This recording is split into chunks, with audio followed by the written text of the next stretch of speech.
Some mysteries fade with time. Others only grow more disturbing the longer they remain unsolved.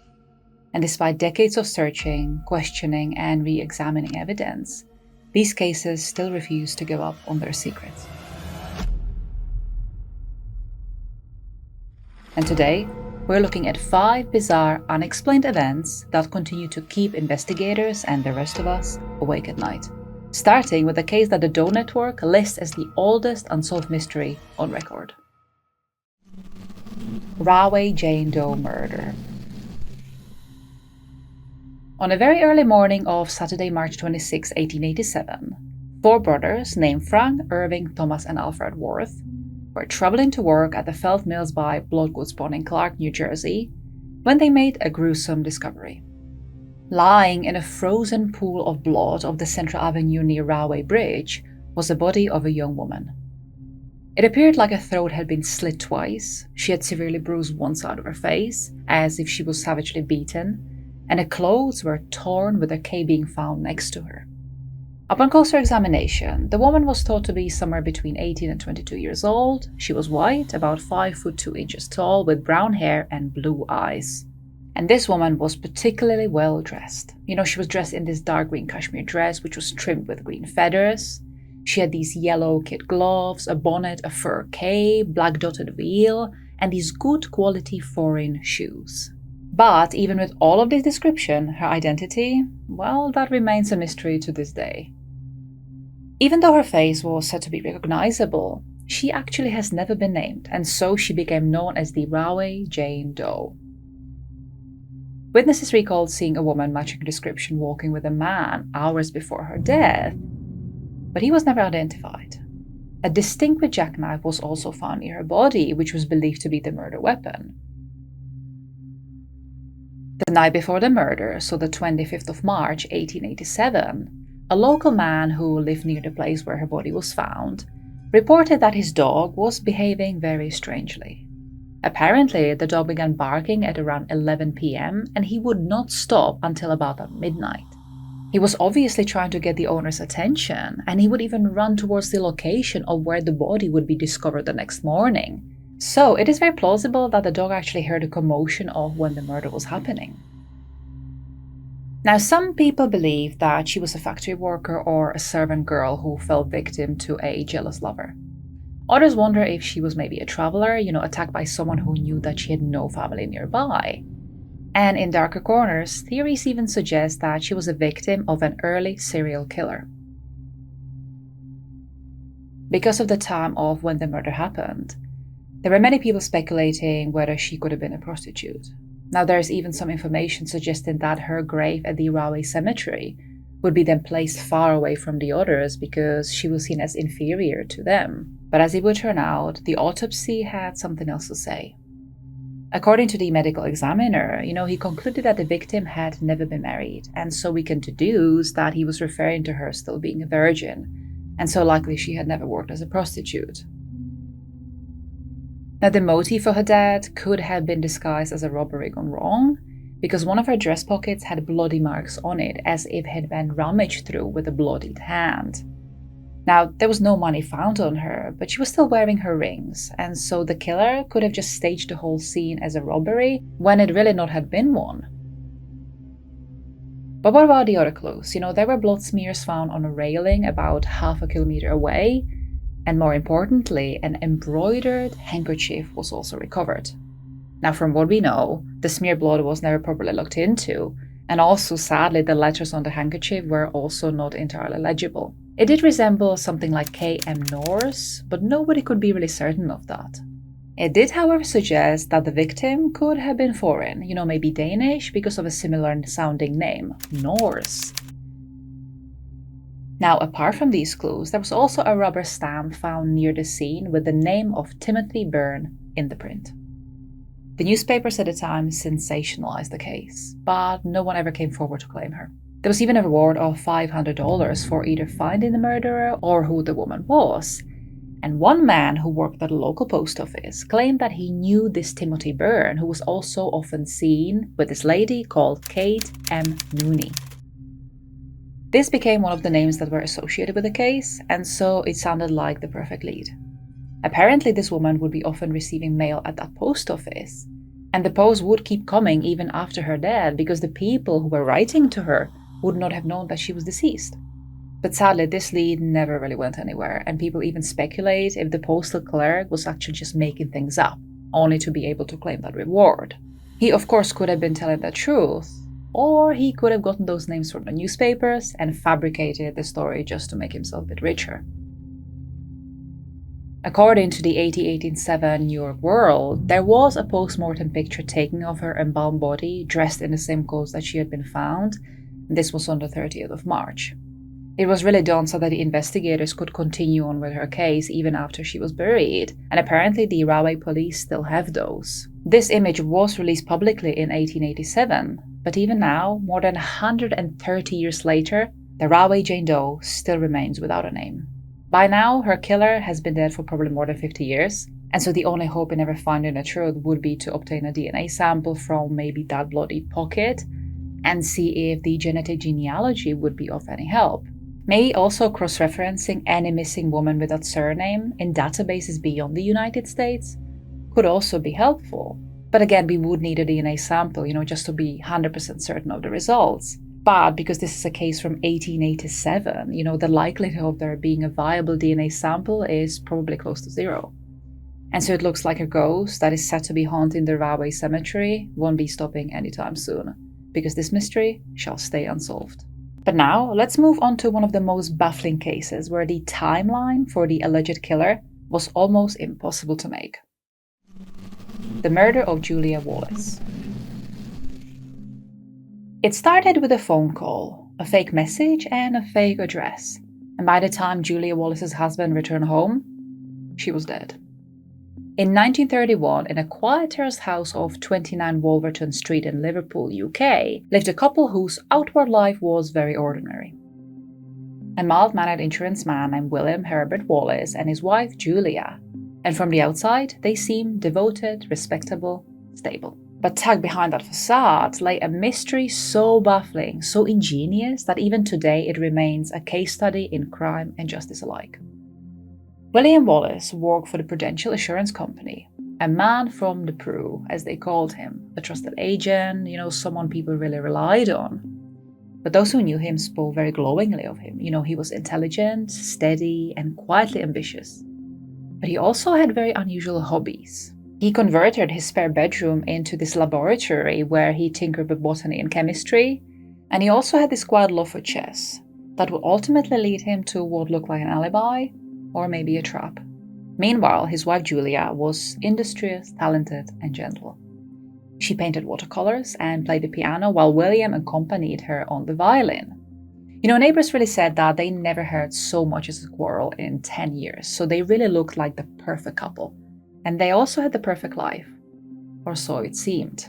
And then came the evening of Monday 19th of January. At around 7:15 p.m., William left home to attend his chess club, the Liverpool Central Chess Club, at Cottle City Cafe, North John Street. He wasn't really a frequent visitor, but he did go often. That time, he noted in his diary that Julia was ill with bronchitis, and so he hesitated about going, but apparently she urged him to. But that night, something very strange happened. A telephone call from a payphone in Anfield, box number Anfield 1627. The switchboard recorded a no-reply error for that call. The caller asked for Mr. Wallace and then left a message.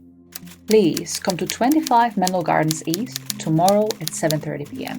My name is R.M. Qualtrue. And it's precisely here where the clock starts ticking.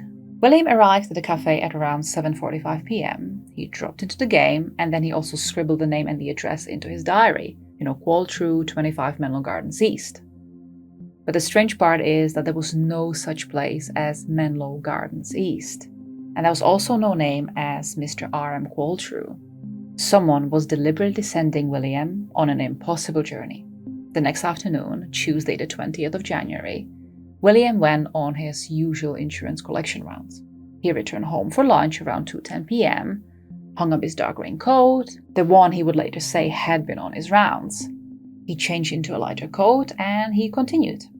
And around 3:30 p.m., a local policeman, PC Rothwell, cycling past, saw William, his face drawn, and he was dabbing his eyes. The policeman would even later say that William looked as he was bereaved. But other clients reported quite the opposite. They had offered him tea, and just a few minutes later, he seemed his usual self. Now, sometimes around 6:05 p.m., William returned home and he had supper with his wife Julia at around 6:30 p.m. The milk boy then delivered sometimes between 6:25 and 6:35 p.m., and a paper boy drove by the evening paper at around 6:30 p.m.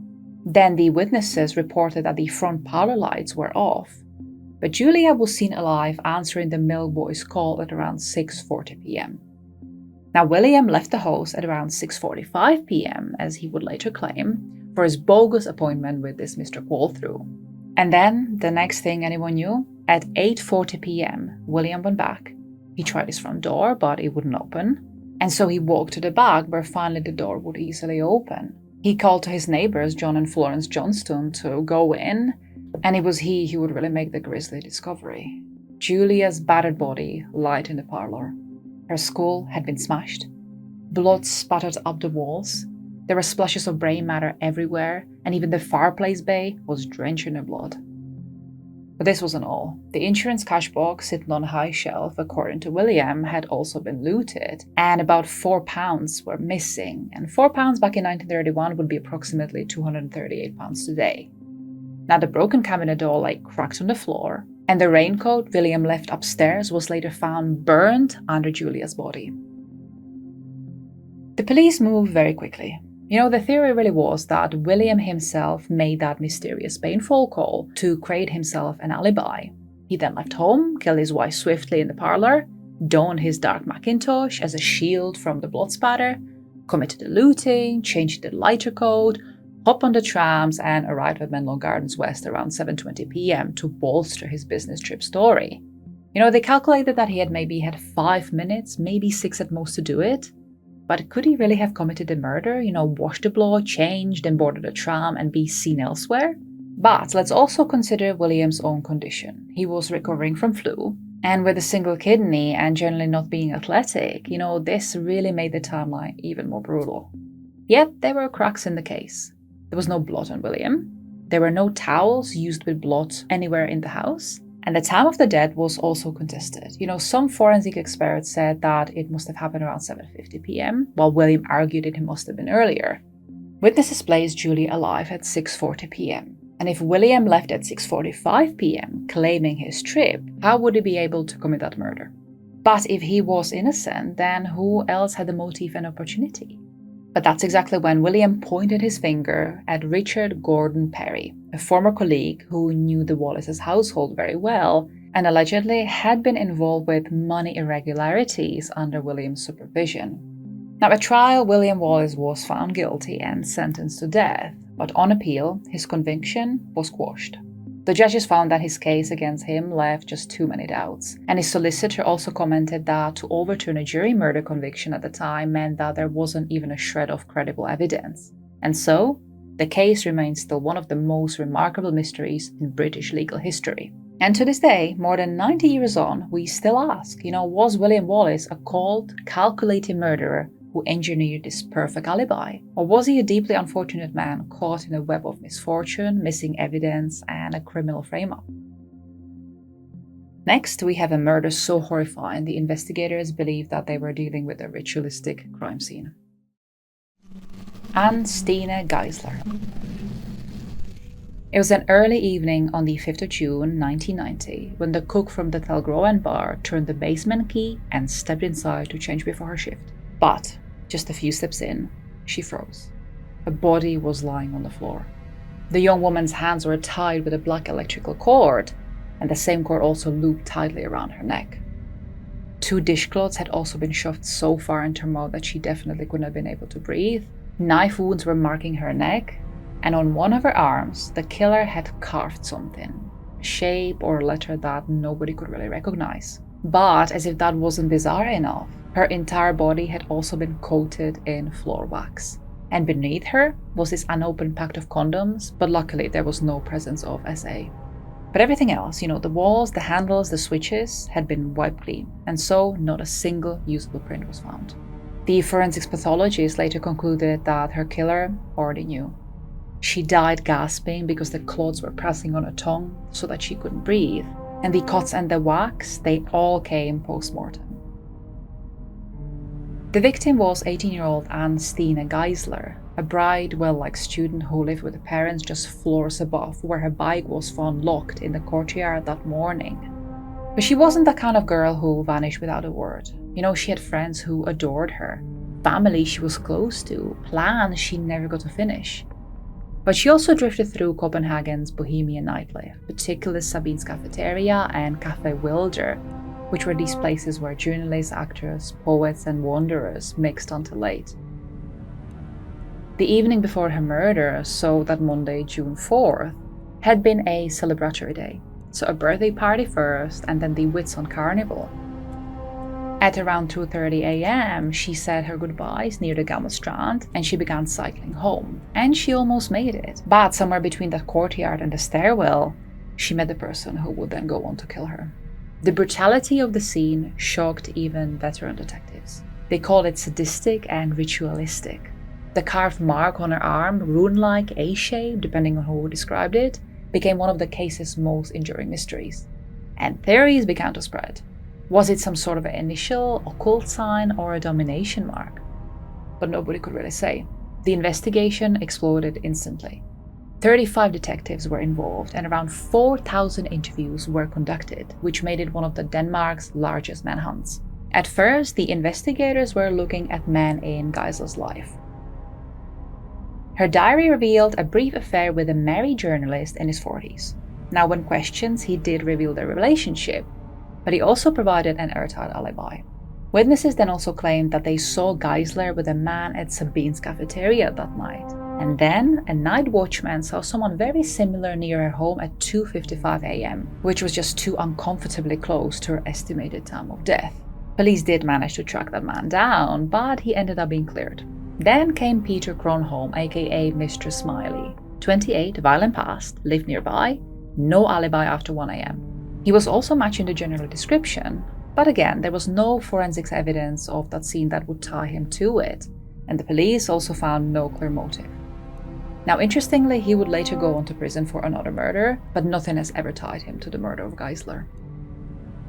Other cases from late 80s and early 90s were also reviewed in case Copenhagen had a predator moving in the dark. Even the infamous A Major Man or Marcel Hansen, a serial rapist and a killer, was briefly suspected. But just like in the previous cases, there was nothing really linking him. And then came another man, someone known as the roller skater, who told friends that he should be locked up for Geisler's murder. But his claims? They were never verified. The public pressure was huge. Geisler's parents appeared on television, they were pleading for help. Newspapers were publishing dramatic reconstructions, and some even so graphic and speculative that they drew public backlash. But still, despite thousands of interviews and endless headlines, no real lead ever appeared. And so the trail stayed cold. And even now, more than 30 years later, the Carnival murder of Stine Geisler remains unsolved. But let's dive into the UK's longest ever missing persons case next. Mary Flanagan disappearance. Mary Flanagan was the kind of girl, people really trusted instantly. She was 16 years old and hardworking far beyond her age. She mostly split her days between a couple of jobs, her school, and even some volunteering. Friends remembered her as bright, confident, and naturally warm. And even though she was just 5'2", her personality and kindness made her impossible to overlook. And her baby brown hair, hazel eyes, and her smile made people feel at ease. But on the afternoon of December 31st, 1959, just after 1 p.m., Mary got ready for the staff New Year's party at the sugar refinery. She slipped on this check shirt, a red knitted coat, and a pair of heels. She picked up a basket, waved to her family, gave them a kiss, and walked out. But the next morning, when she didn't come home, her parents called the police. Their 16-year-old daughter had simply disappeared. Now, it didn't take long for the investigators to discover the first unsettling detail. Mary hadn't actually been at work for 2 weeks straight. And even decades later now, her relatives actually have no idea what she could have been doing in that time. But because this was the 60s, there were no time cards or electronic records to check. And so the investigations relied on door-to-door interviews, newspapers' notices, and local searches. But unfortunately, they never found anything useful. One lead did surface quickly: a boyfriend. An Irishman in his 20s working in the merchant navy. A man Mary's own father had introduced her to. People said that they had been seeing each other for some time, but when the detectives tried to locate him, he was simply gone. Even his name was very uncertain. Mary had called him Tom McGinty, but no one by that name appeared in merchant navy records. And so the investigators wondered if she had misheard it, or maybe if it was a different surname altogether, like McGinty or McGuinness, something like that. But as of 2013, the man known as Tom McGinty still had never been identified, let alone questioned. But what made Tom even more important was the nature of the last days together. Some said that he was her fiancé, even though there was no ring, but others insisted that she'd actually planned to end things with him. And apparently even their final confirmed interaction was an argument, and a serious one. Tom had told Mary that he lived with a landlady, but in truth he actually lived with his mother. And so when Mary found out, there were raised voices, there were tears, and a conflict that was involving even her father. Now, on the morning that Mary vanished, she slept in unusually late, which was something that didn't fit her character at all. But apart from that, the police found no clues in the early days. There were no belongings left behind, and there were also no witnesses who recalled seeing her after she left home. But long-term measures were put into place. Her national insurance number was flagged so that if she ever worked legally in the UK again, it would alert the authorities. But that never happened. The Salvation Army also checked the records, but nothing ever surfaced. And eventually, with no evidence, no sightings, and no body, that case went cold. And it stayed like that for more than 50 years. Then, in 2013, so when Mary's 70th birthday approached, her case was officially reopened again. And suddenly, the oldest active missing persons case in the Metropolitan Police history was back in the public eye. New appeals were made, new articles were printed, and Mary's younger sister Brenda even came forward with her own belief that Mary was still alive. See, Brenda had a theory. She thought that Mary might have been pregnant. In 1959, an unmarried Irish Catholic girl becoming pregnant carried intense social shame. The infamous Magdalene laundries, existed for a reason. And so Brenda wondered if Mary and Tom maybe eloped, and to escape judgment, they started a new life somewhere far from West Ham. She also remembered one detail that felt very strange at the time. The way Mary kissed each member of the family goodbye on her way out, because in hindsight, it felt very final. Now, Brenda's DNA was entered into the national databases, offering at least a chance, to match her siblings to any remains that might have not been identified. But publicly, no such match has ever emerged. And after 2013, the trail went silent again. Now, our last case has been named as Brazil's most bizarre mystery, and that's for a very good reason. The Lead Masks Case. On a warm August afternoon of 1966, a young boy was flying his kite near the Windham Hill in Niterói, Rio de Janeiro. But as he was going up the slope to reach the better winds, he suddenly stopped. He turned around and ran for help. He was just after discovering two men lying motionless in the grass of that hill. Now, the police tried responding quickly, but because of how difficult it was to actually climb into that particular spot, they had to call in the firefighters, who eventually were able to reach those two bodies. It would turn out that they belonged to two electronics technicians, Manuel Pereira de Cruz and Miguel Jose Viana. They were dressed in these formal suits, they also had these waterproof coats on, and bizarrely, these lead masks that covered only their eyes.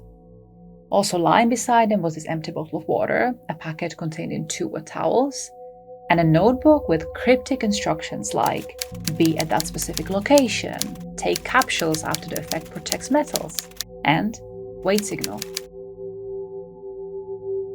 Upon a closer look, the investigators found no signs of violence and no explanations for the masks. And also there was no poison that could account for the deaths. Their coats turned out to be also bought in a shop nearby that hill that day, and that water bottle was bought from the local bar. The waitress at the bar did say that one of the men looked visibly nervous and he kept checking his watch over and over again. And so the authorities began speculating whether they were dealing with occult activity, an experimental scientific work, or maybe even an alien contact. The paranormal theories suggest that the masks were meant to shield them from some extraterrestrial or psychic force. But then you had the more rational theories, and they were saying that, it could have been a failed experiment with mind-alerting substances or radioactivity exposure. But the fact is that the autopsies actually never supported any of those theories. The coroner's office was allegedly very busy, and so by the time they were able to look at those bodies, the organs had been so badly decomposed, they couldn't really carry out any testing for toxic substances or anything like that. But again, that could have been just a delaying technique if, there was a bigger picture going on. But it still doesn't erase the fact that, to this day, no one has ever explained why these men died in such a theatrical manner. As always, let me know which mystery intrigues you the most, and also don't forget to check out another episode where I talk about more unsolved mysteries right there. Until next time.